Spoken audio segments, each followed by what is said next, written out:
কলকাতায় কয়েক হাজার পুজো হয়। অধিকাংশ পুজোর প্যান্ডেল থিমের উপর তৈরি করা হয়।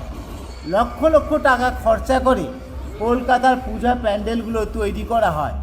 বিভিন্ন জেলা থেকে হাজার হাজার মানুষ কলকাতার পুজো দেখতে যান। বড় বড় প্যান্ডেলগুলো লেটেস্ট বিষয়ের ওপর থিম নিয়ে প্যান্ডেল কয়েক মাস আগে থেকে তৈরি করে থাকে।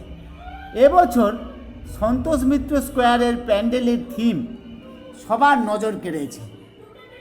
এরা প্রতি বছর লেটেস্ট বিষয়ের ওপর প্যান্ডেল তৈরি করে দর্শকের নজর কেড়ে থাকে।